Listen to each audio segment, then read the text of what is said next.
దేవుని నామమునకు మహిమ కలుగునుగాక. ఈ 4వ దిన ఉపవాస ప్రార్థనలో దేవుని వాక్యంలో నుంచి మనము నేర్చుకోబోయే అంశము దేవుని నీతిలో మనము స్థాపించబడుట. దేవుని నీతిలో మనము స్థాపించబడుట అనే అంశం గురించి ఈరోజు మనము నేర్చుకోబోతా ఉన్నాం. సో ఇంతవరకు మనము దేవునిలో రక్షణ పొందాలి అంటే మన క్వాలిఫికేషన్ ఏంటో నేర్చుకున్నాం.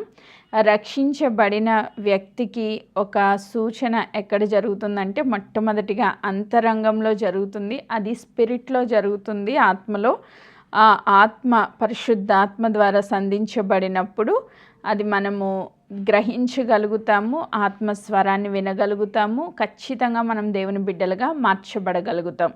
ఇది 2వ రోజు నేర్చుకున్నాం. 3వ రోజు నూతన జన్మ అనుభవంలోనికి ఎలా రావాలి, పరలోక రాజ్యంలో ఎలా ప్రవేశించాలి అన్నది నేర్చుకున్నాం. రైట్, ఇప్పుడు పరలోక రాజ్యంలో ప్రవేశించిన వ్యక్తిగా అసలు నీకు అక్కడ దేవుడు ఏ విధమైన ఆశీర్వాదాలు ఇచ్చి ఉన్నారు, రక్షణలో మనం పొందుకున్న ఆశీర్వాదములు ఏమిటి అన్న దాని విషయంలో మొట్టమొదటిగా దేవుని నీతిలో మనం స్థాపించబడ్డాం. అది ఎలా స్థాపించబడ్డాము అన్నది ఈరోజు మనం నేర్చుకోబోయే అంశం. రైట్, క్లియర్ కదా? రక్షణ పొందిన నీవు దేవుని నీతిలో స్థాపించబడ్డావు. అది ఎలా స్థాపించబడ్డావు అన్నది ఈరోజు మనం వాక్యంలో నుంచి నేర్చుకుందాం. దీని కొరకు రోమీయులకు రాసిన పత్రిక 3వ అధ్యాయము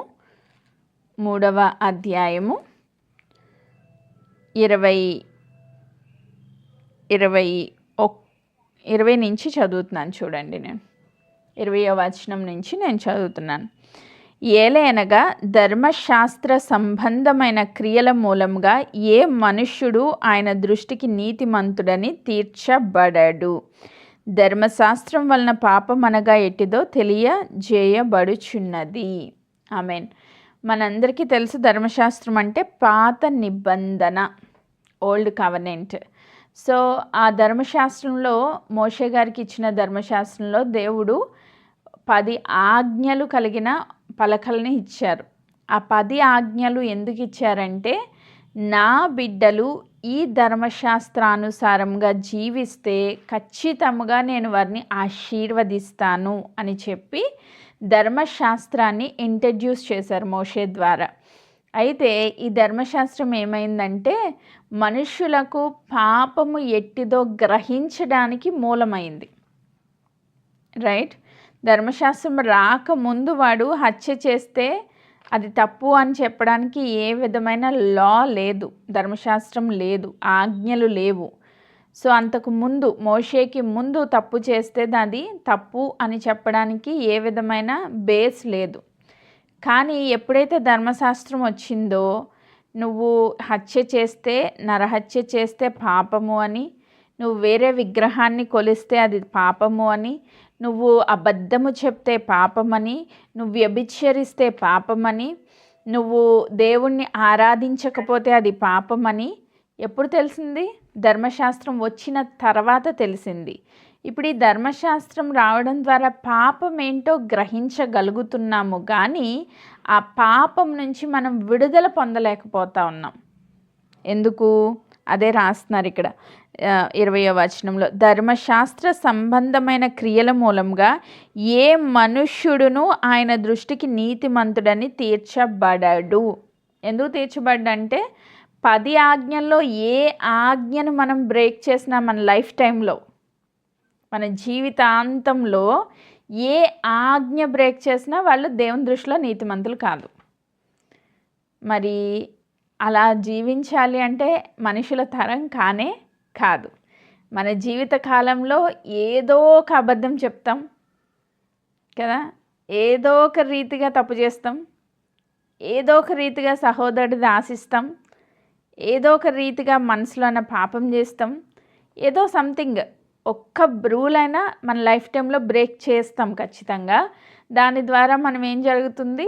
దేవుని దృష్టిలో పాపులం అవుతున్నాం, కానీ నీతిమంతులు అవ్వట్లేదు. రైట్, సో ధర్మశాస్త్రం వలన పాపమనగా ఎట్టిదో తెలియజేయబడుతుంది. సో ధర్మశాస్త్రం రాకముందు నువ్వు ఎలా ఉన్నా అది పాపం అని ఎవ్వరూ చెప్పలేరు. కానీ ధర్మశాస్త్రం వచ్చిన తర్వాత మనం చేసే పాపాలు ఏంటో బయటపడ్డాయి అన్నమాట.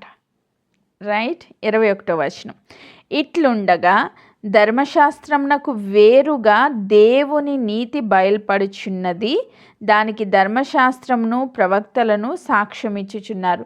ధర్మశాస్త్రానికి వేరుగా అంటే ధర్మశాస్త్రాన్ని ఇంట్రడ్యూస్ చేసిందే మనల్ని నీతిమంతులుగా బ్రతకాలి అని చెప్పడం కోసం. కానీ దాని విషయంలో మనిషి ఫెయిల్ అయ్యాడు కాబట్టి దేవుని దృష్టిలో నీతిమంతుడిగా ఉండాల్సిన మనిషి పాపిగా మార్చబడ్డాడు. కాబట్టి దానికి వేరుగా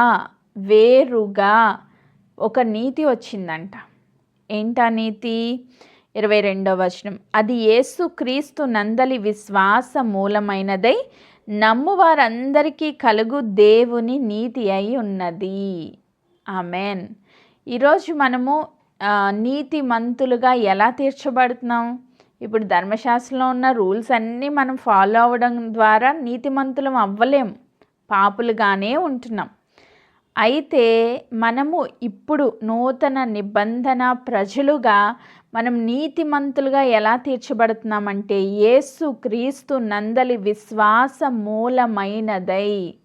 నువ్వు ప్రభువుని అంగీకరించిన వ్యక్తివైతే నువ్వు నీతిమంతురాలివి. నువ్వు ఏ రూలు పాటించినా పాటించకపోయినా, నువ్వు ఏ రూల్ పాటించినా పాటించకపోయినా కూడా నువ్వు దేవుణ్ణి నమ్మావు అంటే నువ్వు నీతిమంతురాలు అంతే. నువ్వు అబద్ధమాడినా నీతిమంతురాలువే, నువ్వు వ్యభిచారం చేసినా నీతిమంతురాలువే, నువ్వు పాపం చేసినా నీతిమంతురాలువే. అదెలా అండి? అందుకే యేసుక్రీస్తు ప్రభు ఈ లోకానికి వచ్చారు. నువ్వు జీవితంలో ఏదో ఒకసారి అబద్ధం ఆడతావు, నువ్వు జీవితంలో ఏదో ఒకసారి పాపం చేస్తావు, నువ్వు జీవితంలో ఏదో ఒకసారి ఎక్కడో చోట తప్పిపోతావు, దేవుడిచ్చిన ఆజ్ఞలను ఫాలో అవ్వలేవు. కాబట్టే నీ పాపంల నిమిత్తం వెల చెల్లించడానికి యేసుక్రీస్తు ప్రభు వచ్చారు. నువ్వు పుట్టింది మొదలుకొని చనిపోయేంత వరకు నువ్వు చేసిన ప్రతి పాపానికి ఆయన వెల చెల్లించేశారు. ఆ చెల్లించిన వెలను తన ప్రాణాన్ని రక్తాన్ని పెట్టి నిన్ను కొనుక్కున్నారు. నువ్వు దాన్ని విశ్వసించడము ద్వారా నువ్వు నీతిమంతురాలుగా చేయబడుతున్నావు. కాబట్టి నువ్వు నీతిమంతురాలివి. నీ క్రియల వలన అయితే నువ్వు పాపివే. ఆమేన్. ఇప్పుడు మరొకసారి 22వ వచనం చదువుతున్నాను. యేసుక్రీస్తు నందలి విశ్వాస మూలమైనదై నమ్మువారందరికీ కలుగు దేవుని నీతి అయి ఉన్నది. పాత నిబంధన భక్తులకు ఇంత గొప్ప ప్రత్యక్షత, ఇంత గొప్ప అవకాశము లేదు. ఆమేన్. పాత నిబంధనలో ఉన్న వాళ్ళకి ఎవరికి ఈ అవకాశం లేదు. ఎందుకంటే వాళ్ళు క్రీస్తు సిలువకు ముందు ఉన్నారు, తర్వాత లేరు. రైట్. మనం క్రీస్తు సిలువ తర్వాత ఉన్నాం, ముందు లేం. ఇప్పుడు క్రీస్తు సిలువను నువ్వు ఎందుకు నమ్ముతున్నావు? నా పక్షముగా యేసుక్రీస్తు ప్రభువు నేను చేసిన పాపములకు సమాప్తమై ఉన్నాడు కాబట్టి, నా పాపములన్నీ సిలువలో కొట్టివేశాడు కాబట్టి నేను నీతిమంతురాలని అని నువ్వు నమ్ముతున్నావు. కాబట్టి నువ్వు దేవుని దృష్టిలో నీతిమంతురాలు అయ్యావు. హల్లెలూయా. నువ్వు క్రియలు చేసినందుకు నీతిమంతురాలు కాదు. నీ జీవిత విధానాన్ని బట్టి నువ్వు నీతిమంతురాలు కాదు. నువ్వు యథార్థవంతురాలుగా బ్రతికేస్తున్నావు కాబట్టి నువ్వు నీతిమంతురాలు కాదు. అందుకే చెప్తున్నారు 23వ వచనంలో, ఏ భేదము లేదు, అందరూ పాపం చేసి దేవుడు అనుగ్రహించి మహిమను పొందలేకపోతున్నారు. ఏ భేదము లేదు. నువ్వు హిందువా, ముస్లిమా, క్రిస్టియన్నా, ఏ భేదం లేదు. నువ్వు పలానా క్యాస్టా, పలానా ప్లేసా, పలానా గోత్రమా, పలానా ఇదిలోంచి వచ్చావా, నువ్వు ఏ భేదం లేదు. భూమి మీద పుట్టిన ప్రతి నరుడు జన్మతః కర్మతః పాపియే. అందరూ పాపం చేసి దేవుడిచ్చే మహిమను కోల్పోతున్నారు. దాంట్లో నో డౌట్. నువ్వు నీతిమంతురాలు ఎంత మాత్రము కాదు. కానీ 24, కాబట్టి అందరూ మహిమను కోల్పోతున్నారు, పాపంలో ఉన్నారు. కాబట్టి నమ్మువారు ఆయన కృప చేతనే క్రీస్తు యేసు నందలి విమోచనము ద్వారా ఉచితముగా నీతిమంతులని తీర్చబడుచున్నారు. ఆమెన్. నమ్మువారు ఆయన కృప చేత. సో మనం ఎలా రక్షణ పొందాం?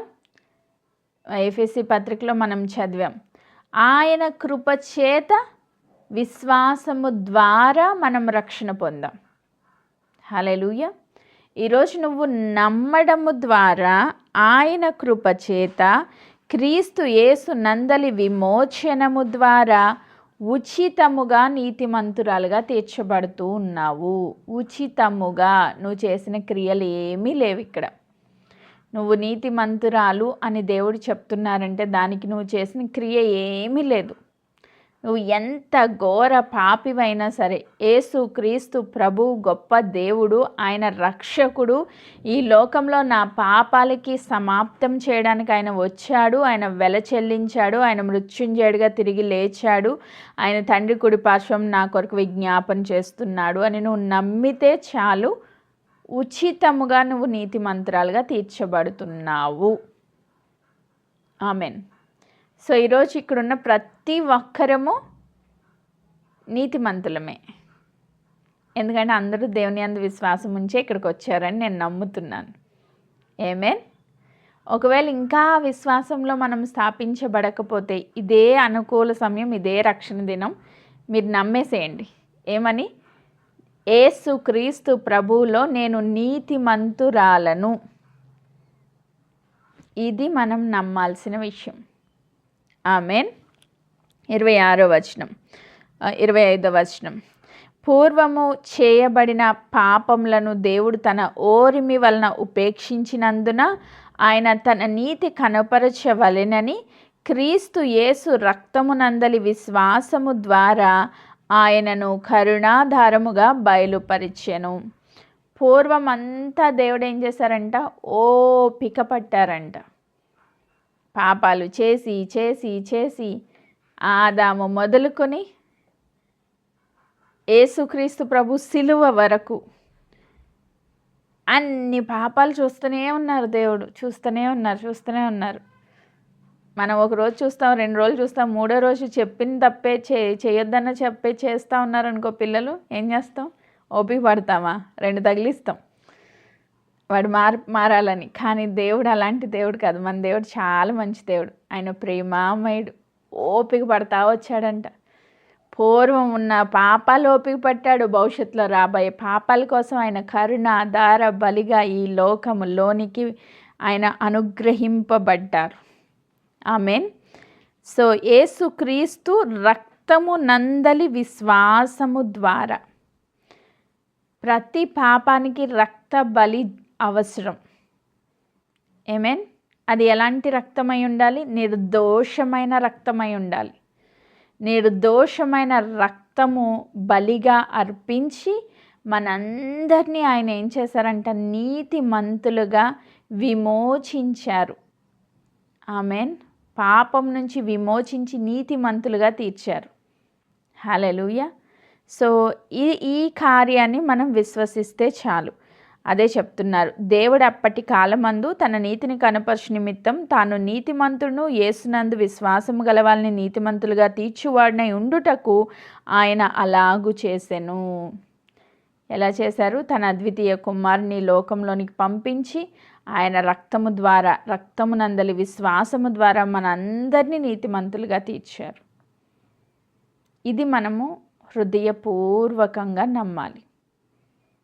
ఆమేన్. నెక్స్ట్ 27వ వచనం. కాబట్టి అతిశయ కారణం ఎక్కడా? అది కొట్టివేయబడెను. ఎట్టి న్యాయమును బట్టి ఇది కొట్టివేయబడును? క్రియాన్యాయమును బట్టియా? కాదు, విశ్వాస న్యాయమును బట్టియే. అతిశయ కారణం ఎక్కడ? ఇప్పుడు నేను నీతిమంతురాలను అని నువ్వు అతిశయించడానికి వీలే లేదు. ఎందుకు వీల్లేదు? నువ్వు ఏ క్రియలన్నా చేసి నీతిమంతురాలుగా అయితే నీకు నువ్వు అతిశయిస్తావు. అబ్బా, నేను చాలా పెద్ద ప్రార్థనా పరురాలని కాబట్టి దేవుడు నన్ను నీతిమంతురాలుగా చేశాడు. నో, నేను చాలా ఉపవాసాలు 40 దినాల ఉపవాసం చేసి దేవుని సన్నిధిలో ఉన్నాను కాబట్టి నేను దేవుని సన్నిధిలో నీతిమంతురాలుగా మార్చబడ్డాను. నో, నువ్వు చేసే ఏ క్రియ వలన కూడా నువ్వు నీతిమంతురాలివి కాదు. అందుకే ఇప్పుడు అతిశయించడానికి వీలు లేదు. అది కొట్టివేయబడిందంటే ఏ న్యాయంతో కొట్టివేయబడిందంటే క్రియా న్యాయమును బట్టి అంటే కాదు, విశ్వాస న్యాయమును బట్టి అది కొట్టివేయబడింది. కేవలం విశ్వాసం ఉంచటం ద్వారా నువ్వు ప్రార్థనా పరురాలు కాకపోయినా, నువ్వు ఉపవాసాలు చేయకపోయినా, నువ్వు గొప్ప గొప్ప కార్యాలు పేదలకి డబ్బులు ఇవ్వకపోయినా, చర్చ్కి వెళ్ళకపోయినా, నువ్వు ఏం చేసినా ఏం చేయకపోయినా యేసుక్రీస్తు నందలి విశ్వాసము ద్వారా నువ్వు దేవుని నీతిలోనికి ప్రవేశిస్తూ ఉన్నావు. ఉచితముగా ఇవ్వబడిన నీతి ఇది, నువ్వు చేసే కార్యాలను బట్టి కాదు అని పౌలు గారు చెప్తున్నారు. నెక్స్ట్ 28వ వచనం, కాగా ధర్మశాస్త్ర సంబంధమైన క్రియలు లేకుండా విశ్వాసం వల్లనే మనుషులు నీతిమంతులుగా తీర్చబడుచున్నారని ఎంచుచున్నాము. ధర్మశాస్త్ర సంబంధమైన క్రియలు లేకుండా కేవలం విశ్వాసం ద్వారా నీతిమంతులని తీర్చబడుచున్నారు. కేవలం విశ్వాసం.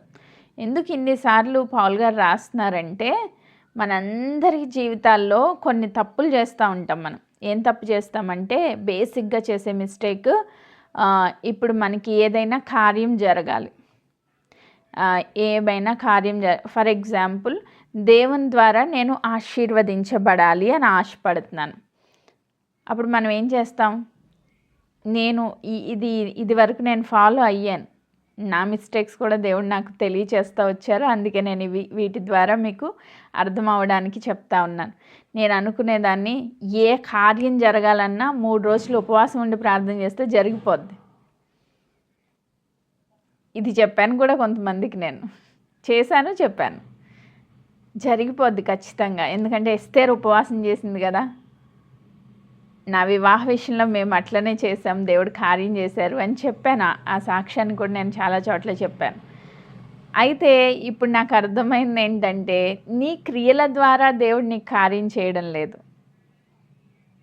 నువ్వు ఉపవాసం చేసావని దేవుడు కార్యం చేయలే, ఆయన ఆల్రెడీ కార్యం చేసేశారు. కానీ ఆ టైంలో దేవుని కృపచేత నువ్వు దాన్ని పొందుకున్నావు. నువ్వేమనుకుంటున్నావు, నేను ఆ కార్యం చేశాను కాబట్టి దేవుడు ఇచ్చారు అనుకుంటున్నావు. సో అది తప్పు. ఈరోజు మన క్రియల ద్వారా దేవుని నీతిని మనం పొందుకోలేము, దేవుని కార్యాలు మనం పొందుకోలేము. అలాంటి కార్యాలు చేయొద్దని నేను అంటున్నాను అంటే అది కాదు. దానికి కూడా నేను క్లియర్గా ఎక్స్ప్లెయిన్ చేస్తాను. సో మనము చేసే క్రియల ద్వారా దేవుని యొక్క కృపను కానీ దేవుని యొక్క నీతిని కానీ సంపాదించుకోలేము. ముందు ఆ మైండ్ సెట్ మనం మార్చుకోవాలి. నువ్వు నేను చేసే క్రియల ద్వారా దేవుని కృపను సంపాదించుకోలేము. ఆల్రెడీ దేవుడు కృప అనుగ్రహించేశారు. 2000 సంవత్సరాల క్రితమే మన పాపములకు ఆయన బలి అయిపోయి, ఆయన రక్తము కార్చి, ఆయన ప్రాణం పెట్టి, ఆయన కార్యాన్ని ముగించేసి, ఆయన కృపను విడుదల చేసిన తర్వాత ఈరోజు దాన్ని నేను విశ్వసించడము ద్వారా పొందుకోగలుగుతున్నాను. కానీ మరలా నేను క్రియలు చేస్తే ఇప్పుడు ఏమవుతుంది, దేవా నువ్వు ఇచ్చిన కృపను నేను నమ్మడం లేదు, నువ్వు ఆల్రెడీ చేసిన కార్యాన్ని నేను విశ్వసించడం లేదు, నా క్రియల ద్వారా నేను ఏదో పొందుకోవాలని ట్రై చేస్తున్నాను. అది ఎంత పెద్ద పాపం. దేవుని సిలువనే నిరర్ధకం చేసినట్లు అన్నమాట. నా స్వనీతిని స్థాపింపబూనుకుంటున్నాను అన్నమాట. నేను ఉపవాసాలు చేయడం ద్వారా దేవుని కృపను పొందుకుంటాను, నేను ప్రార్థన చేయడం ద్వారా దేవుని కృపను పొందుకుంటాను. కొంతమంది అనుకుంటారు, నేను ప్రార్థన చేస్తేనే నా బిడ్డను దేవుడు ఆశీర్వదిస్తాడు, లేకపోతే ఆశీర్వదించడా. నేను నా పిల్లల కోసం కొంతమందిని చూశాను నేను, వాళ్ళ ఎగ్జామ్స్ ఉన్నాయంటే వాళ్ళ ఎగ్జామ్ రాసినంతసేపు వీళ్ళు ప్రార్థన చేస్తూ ఉంటారు, లేకపోతే దేవుడు కృప లేదు. వాళ్ళ ఎగ్జామ్ రాస్తున్నంతసేపు వీళ్ళు ప్రేయర్లో కూర్చోవాలి అంతే, లేకపోతే వాడు ఫెయిల్ అయిపోతాడా. ఎంత అజ్ఞానంగా ఆలోచిస్తున్నామంటే, ఆల్రెడీ దేవుడు దీవించేశానమ్మా, నువ్వు జస్ట్ బిలీవ్ అంటున్నారు దేవుడు అంతే, జస్ట్ నువ్వు నమ్ము అంతే. నువ్వు ప్రార్థన చెయ్యొద్దని నేను అంటలేదు, కానీ నేను చేస్తేనే అది జరుగుతుంది అన్న మైండ్ సెట్ తీసేయాలి మనం. నేను చేస్తేనే ఆ కృపను నేను పొందుకున్నాను కాదు, ఆల్రెడీ కృప ఉచితముగా ఇవ్వబడింది. ఉచితముగా ఇచ్చిన కృపను మనము విశ్వాసంతో పొందుకోవాలి అంతే. మీరు నూతన నిబంధన మొత్తం చదివితే ఎక్కడ చూసినా విశ్వాసం విశ్వాసం విశ్వాసం కనపడుతూనే ఉంటుంది మనకి.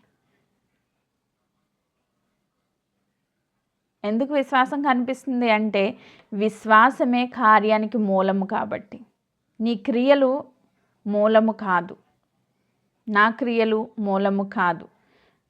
ఏ రీతిగా మనం విశ్వసిస్తే ఆ రీతిగా దేవుని కార్యాలు మనం చూడగలుగుతాం. ఆమెన్. Praise God. నువ్వు నమ్మిన ప్రతివానికి సమస్తము సాధ్యమే. ఆమెన్. ఏంటి ఇక్కడ మనం ముఖ్యంగా అర్థం చేసుకోవాల్సింది ఏంటంటే నా క్రియలు కాదు, కేవలం దేవుని కృప. ఆ కృపలో నేను విశ్వసించడము ద్వారా ఈరోజు నేను నీతిమంతురాల్ని. ఆమెన్. ఇదొక్క పాయింట్ మనం ఈరోజు అర్థం చేసుకోగలిగితే రక్షణ పొందిన ప్రతి ఒక్క బిడ్డ కూడా నీతిమంతులే. ఆమెన్. సో దాన్ని మనము ఈరోజు అండర్స్టాండ్ చేసుకుంటే మనకి ఈ వాక్యం అర్థమైనట్లే. రైట్. ఇంకొంచెం ముందుకు వెళ్దాం. 29వ వచనం. దేవుడు యూదులకు మాత్రమే దేవుడా, అన్యజనులకు దేవుడు కాడా? అవును, అన్యజనులకును దేవుడే. దేవుడు ఒక్కడే గనుక ఆయన సున్నతి గలవారిని విశ్వాస మూలముగాను సున్నతి లేని వారిని విశ్వాసము ద్వారాను నీతిమంతులుగా తీర్చును. ఆమెన్.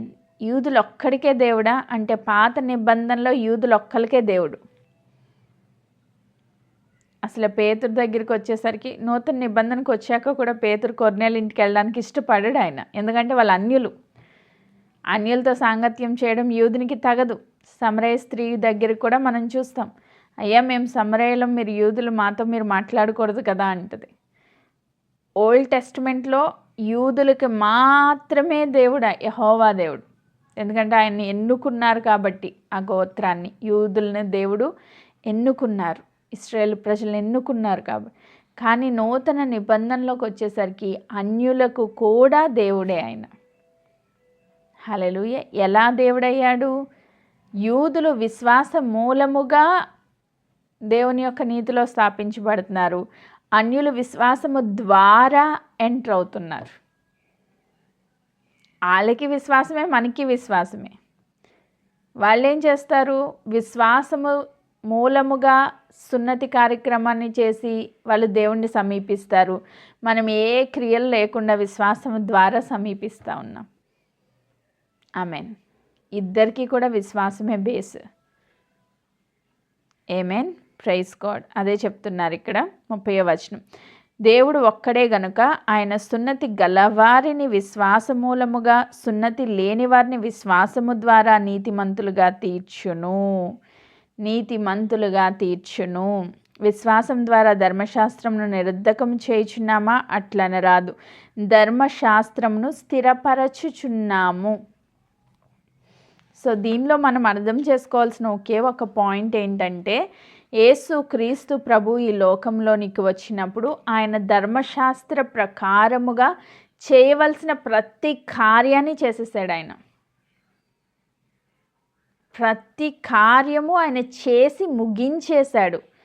దానిలో మనం విశ్వసించడం ద్వారా ధర్మశాస్త్రాన్ని స్థిరపరుస్తున్నాము. హల్లెలూయా. హల్లెలూయా. సో ఇది కొంచెం మనకు అండర్స్టాండ్ అవ్వడం కోసం యేసుక్రీస్తు ప్రభువారి భూలోకంలో ఉన్నప్పుడు మత్తయి సువార్త 5వ అధ్యాయంలో కొండ మీద ప్రసంగాన్ని మనం వింటాం కదా. కొండ మీద ప్రసంగంలో 21వ వచనం నేను చదువుతున్నాను. 5వ అధ్యాయం మత్తయి సువార్త 21వ వచనం. నరహత్య చేయవద్దు, నరహత్య చేయవాడు విమర్శకు లోనగునని పూర్వీకులతో చెప్పిన బాట మీరు విన్నారు కదా. ఇది ఎక్కడి నుంచి వచ్చింది? ధర్మశాస్త్రం నుంచి వచ్చింది. ధర్మశాస్త్రంలో నరహత్య చేయవద్దు అని రాయబడిన ఆజ్ఞ అది. అయితే 22వ వచనం. నేను మీతో చెప్పున్నదేమనగా, తన సహోదరుని మీద కోపపడు ప్రతివాడు విమర్శకు లోనగును, తన సహోదరుని చూసి వ్యర్థుడా అని చెప్పు ప్రతివాడు మహాసభకు లోనగును, ద్రోహ అని చెప్పువాడు నరకాగ్నికి లోనగును. ఇక్కడ ఏం చెప్తున్నారు ప్రభు? ధర్మశాస్త్రాన్ని స్థాపింపబూనుకున్నామా, నరహత్య చేయకూడదు. అది ఇంకా బెటర్ థింగ్ కదా. యేసుక్రీస్తు ప్రభు దగ్గరికి నూతన నిబంధనకు వచ్చేసరికి కోపపడితే తప్పు, వ్యర్థుడా అని చెప్తే తప్పు, ద్రోహి అని చెప్తే కూడా తప్పు. సో నాకు తెలిసి 3 పనులు చేయకుండా ఎవరైనా ఉంటారా? నీ సహోదరుని మీద కోపపడకుండా నువ్వు ఎప్పుడైనా ఉన్నావా? జనరల్గా మనం తిట్టేస్తూ ఉంటాం, అంటే ఆ గ్రహింపు కూడా ఉండదు. అమ్మో నేను ఇది తప్పు చేస్తున్నాను అనే గ్రహింపు కూడా లేకుండా జనరల్గా నోరు జారి తిట్టేస్తూ ఉంటాం కదా. అంటే ఈ ఆజ్ఞ ప్రకారంగా మనం అందరం ఎవరు? దేవుని దృష్టిలో పాపులం అన్నమాట. కానీ దేవుడు ఏం చెప్తున్నారు? అది నీ వల్ల కాదు కాబట్టే నేను నీకు సహాయం చేయడానికి వచ్చాను. నా నీతిని నువ్వు ఎప్పటికీ రీచ్ అవ్వలేవు. నీ జీవితంలో ఎంత క్రియల ద్వారా ట్రై చేద్దామని అనుకున్నా కూడా నీ వల్ల కాదు. ఎందుకంటే నా నీతి అంత ఉన్నతమైనది. నరహత్య వరకు అయితే మనం కంట్రోల్ చేసుకోవచ్చు. కోపం వస్తుందండి, చంపేయాలని ఉంది, కానీ ధర్మశాస్త్రం చెప్తుంది చంపకూడదని, ఓకే ఆగొచ్చు. కానీ కోపపడొద్దు అని చెప్తున్నారు, దాన్ని కంట్రోల్ చేయడం మన వల్ల కాదు. అవునా? సో అందుకే మన వల్ల కాదు కాబట్టి యేసుక్రీస్తు ప్రభు వచ్చారు. మనం కోప్పడిన ప్రతి పరిస్థితి గురించి ఆయన రక్తము కార్చారు, ప్రాణం పెట్టారు, వెల చెల్లించారు. దాని విషయంలో కూడా మనల్ని నీతిమంతులుగా తీర్చివేశారు. ఇప్పుడు ప్రభు దగ్గరికి వెళ్ళిన ప్రతిసారి మనం చేసిన ప్రతి పాపములకు వెల చెల్లించబడింది కనుక మనం నీతిమంతులం. అలా అని నువ్వు కోప్పడొచ్చు అని నేను చెప్తున్నానా? నో, కోపపడకూడదు. ఎప్పుడు మనం ఆ కంట్రోల్లోకి వస్తాం చెప్పమంటారా? యేసుక్రీస్తు ప్రభు రక్షణ కార్యాన్ని మనం విశ్వసించి ఎప్పుడైతే పరిశుద్ధాత్మ దేవుని స్వరాన్ని విని లోబడడం మొదలు పెడతామో, ఆత్మ ద్వారా నడిపించబడతామో, క్రీస్తు యొక్క సత్యంలో స్థిరపరచబడతాం. ఆమేన్. ఆయన ఎలా నడిచారో అలా నడవగలుగుతాం మనం ఈ భూలోకంలో. అందుకే మీ వల్ల కాదు, నేను వెళ్ళిపోతే ఇవన్నీ మీరు చేయలేరు అని చెప్పి యేసుక్రీస్తు ప్రభు ఏం చేశారంట? మిమ్మల్ని నేను అనాథలుగా విడిచిపెట్టను, మీకు సర్వసత్యంలోనికి నడిపించడానికి ఒక సహాయకునిగా పరిశుద్ధాత్మను మీ మీద కృమ్మరిస్తాను. అప్పుడు మీరు శక్తివంతులు అవుతారు, నాకు సాక్షులుగా మీరు నిలవబడగలుగుతారు అని ఒక హెల్పర్గా, ఒక సహాయకుడిగా పరిశుద్ధాత్ముడిని మనలోనికి పంపించారు.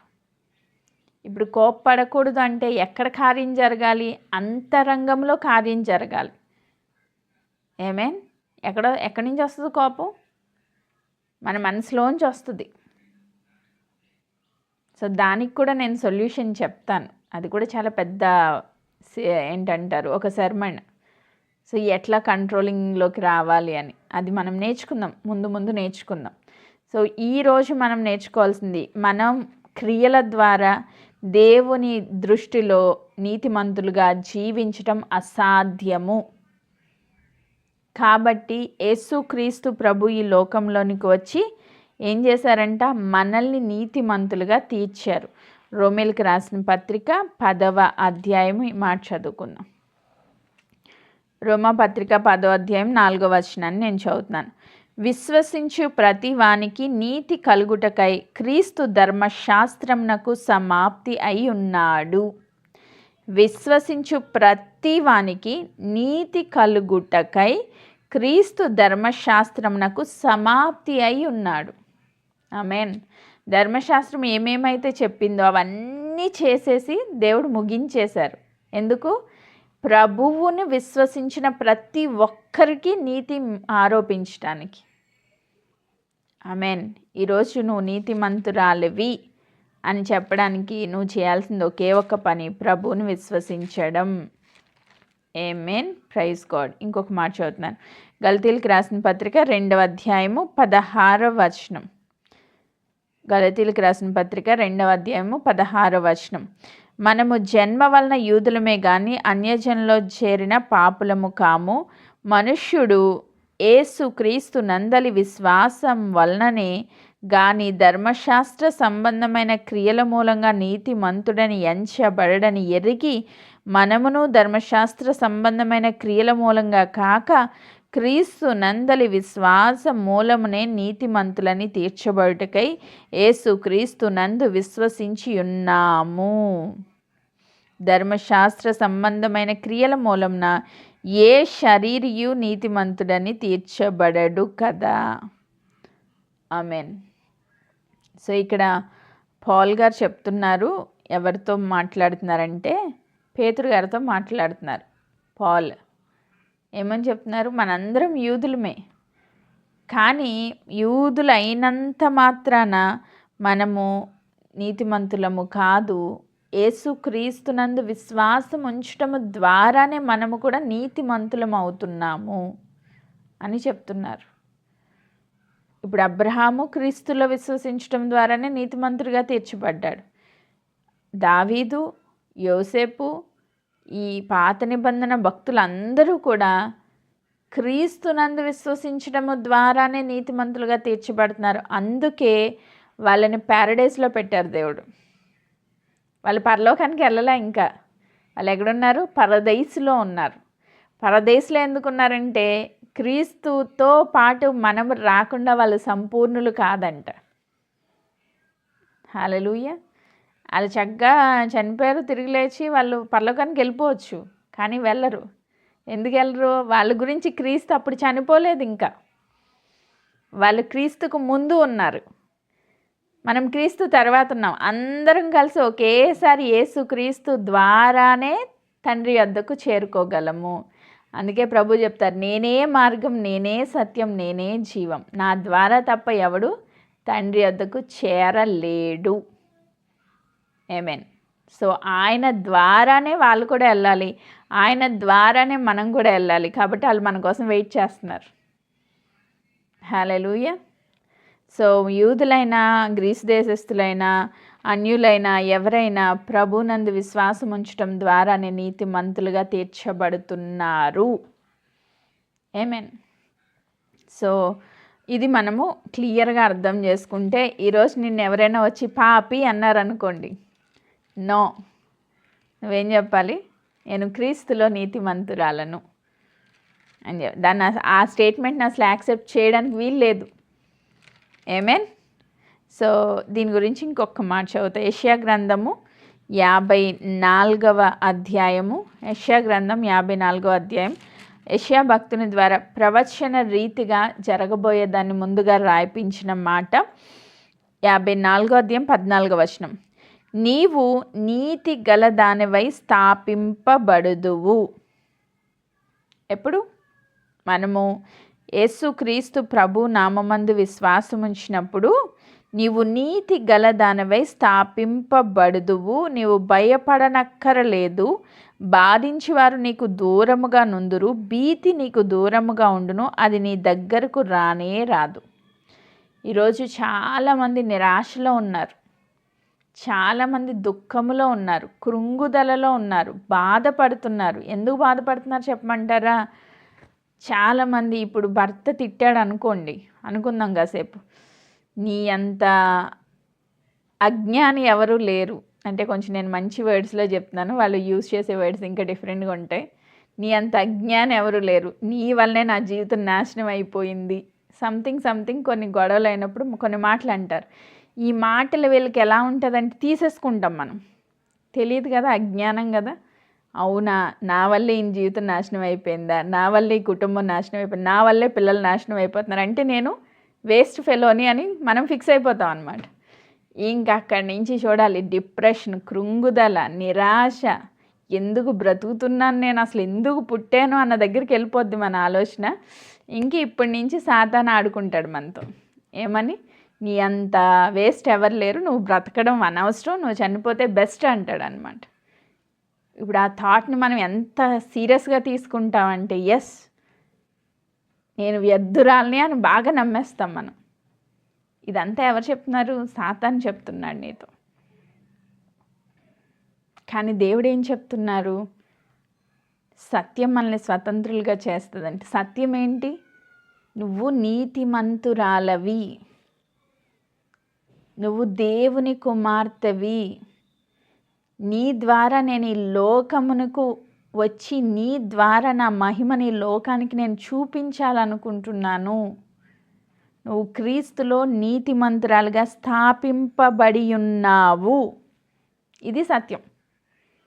మనం దీన్ని నమ్మం. సాతాను వచ్చి ఏదో చెప్తూ ఉంటాడు, వాడి మాటలు నమ్ముతూ ఉంటాం. అందుకే అబద్ధంలో బ్రతుకుతా కృంగుదల్లోకి వెళ్ళిపోతా చాలామంది యాంగ్జైటీ, డిప్రెషన్, ఈ వర్డ్స్ ఈ మధ్యన ఎక్కువైపోయినాయి. సో బాధ, వేదన, నిరాశ, దుఃఖము. కొన్ని సంవత్సరాలు నేను కూడా ఈ ట్రామాలోనే నడుస్తూ వచ్చాను. నాకు అర్థమయ్యేది కాదు. దేవా ఎందుకు బ్రతుకుతున్నాను అనుకునేదాన్ని. కానీ దేవుడు చేసిన కార్యం ఎంత గొప్పదో అర్థమైన తర్వాత ఎస్ నేను నీతిమంతురాల్ని. ఎవడేమనుకున్నా నాకు అనవసరం. నేనైతే క్రీస్తులో నీతిమంతురాల్ని. ఆమేన్. ఎవరు ఏం నా గురించి మాట్లాడినా నాకు అనవసరం. నేను క్రీస్తులో నీతిమంతురాల్ని. నేను క్రీస్తులో రక్షణ పొందిన ఆ క్షణం నుంచి నేను క్రీస్తు బిడ్డని. ప్రభు అంటారు, నిన్ను ముట్టినవాడు నా కనుగుడ్డును ముట్టినవాడితో సమానం అంటారు. నిన్ను టచ్ చేయడానికి ఎవడు అసలు టచ్ చేయడానికి ట్రై చేయడానికి కూడా భయపడతాడు. నువ్వు నిజంగా ఈ క్రీస్తులో నీతిలో నువ్వు స్థాపించబడితే, విశ్వసించగలిగితే, నువ్వు దేవునిలో నిజముగా విశ్వసించగలిగితే, క్రీస్తు కార్యాన్ని నీ జీవితంలో నువ్వు అనుభవించడం మొదలు పెడితే నిన్ను టచ్ కూడా చేయడు సాతాను. ఆమేన్. ఈ సత్యాన్ని కనుక నువ్వు తెలుసుకుంటే. అందుకే సామెతల గ్రంథము 28వ అధ్యాయం 1వ వచనం అంటారు, నీతిమంతులు ఎలా ఉంటారంట? సింహం వలె ధైర్యంగా ఉంటారంట. వీళ్ళలో పిరికితనం ఉండదు, భయపడక్కర్లేదు, భీతి నీకు దూరంగా ఉంటుంది, భయం అనేది నీ దగ్గర దరిదాపుల్లోకి రాదు. ఇంకా నీతిమంతులు సింహం వలె ధైర్యముగా ఉంటారంట. ఈరోజు నుంచి మనం ఎవరం? ధైర్యవంతులం. ఆమేన్. సాతాను చెప్పే అబద్ధాలు, నీ భర్తో నీ అత్తమామలో చెప్పే అబద్ధాలు ఏవి కూడా నువ్వు నమ్మొద్దు. నువ్వు నమ్మాల్సింది ఏంటి అంటే, నువ్వు విశ్వసించాల్సింది ఏంటంటే, యేసు క్రీస్తు ప్రభువులో నువ్వు నీతిమంతురాలవి. నీ క్రియల ద్వారా కాదు, దేవుని కృప ద్వారా నువ్వు నీతిమంతురాలివి. ఈ సత్యాన్ని మనం నమ్మాలి. ఆమేన్. అదే యెషయా గ్రంథం 54వ అధ్యాయము 17వ వచనాన్ని కూడా నేను చదువుతున్నాను. నీకు విరోధముగా రూపింపబడిన ఏ ఆయుధమును వర్ధిల్లదు, న్యాయ విమర్శలో నీకు దోషారోపణ చేయి ప్రతి వానికి నీవు నేరస్థాపన చేయుదువు. యెహోవా యొక్క సేవకుల నీతి నా వలన కలుగుచున్నది, ఇది వారి స్వాస్థ్యము. హల్లెలూయా. యెహోవా యొక్క సేవకుల నీతి నా వలన అంటే దేవుని వలన మనము నీతిమంతులుగా తీర్చబడుతున్నాం. అది వారి స్వాస్థ్యము. స్వాస్థ్యము అంటే ఉచితముగా దేవుడు మనకి ఆరోపించిన నీతి. ఆమేన్. Praise God. నీకు విరోధంగా ఎవడు లేచినా అది వర్ధిల్లదంట. ఆమేన్. న్యాయ విమర్శలో నీకు దోషారోపణ చేసే వాళ్ళకి నువ్వు నేరస్థాపన చేస్తావు. నువ్వు ఎదుటివాడిని చూసి భయపడిపోవాల్సిన అవసరం లేదు. కొంతమంది బెదిరిస్తూ ఉంటారు, నీ గురించి బయట ఎవరికి తెలియదు, నేను చెప్తా, నువ్వు ఇంట్లో ఎలా ఉంటావో నేను చెప్తాను అంటారు. నేను ఎలా ఉన్నా సరే నా దేవుడు నన్ను నీతిమంతురాలుగా తీర్చేశారు. ఆమేన్. సో ఈ సత్యాన్ని మనం నమ్మగలిగితే, నువ్వు మార్చబడ్డం ఎలాగో తర్వాత నేను చెప్తాను. రక్షణలో ఎదుగుతున్నప్పుడు మనం ఎలా దేవుని స్వారూప్యంలోనికి మార్చబడతామో అది కూడా నేర్చుకుందాం. కానీ ప్రజెంట్ మనం నమ్మవలసింది, రిసీవ్ చేసుకోవాల్సింది ఏంటంటే నువ్వు రక్షణ పొందిన తొలి దినమునే నువ్వు దేవుని నీతిగా మార్చబడ్డావు అన్న సత్యంలో నువ్వు స్థాపించబడాలి. ఆమెన్. దేవుని నీతిని క్వశ్చన్ చేసే వాళ్ళు ఎవ్వరూ లేరు. నువ్వు తప్పు చేసావు కదా అంటే ఎస్, ఇప్పుడు తప్పు జరిగి ఉండొచ్చు, కానీ దానికి పెనాల్టీ కూడా జరిగిపోయింది కాబట్టి నేను నీతిమంతురాలు. ఆమేన్. నేను కోప్పడి ఉండొచ్చు, కానీ దానికి దేవుడు శిక్ష అనుభవించేశారు, దాన్ని కొట్టేశారు. ఇప్పుడు నేను వెళ్ళి ప్రభు దగ్గరికి, ప్రభువా తెలుసో తెలియక నేను తప్పు చేశాను, సారీ నాన్న అని చెప్తే చాలు, అయిపోయింది, క్లోజ్ అక్కడితో మ్యాటర్.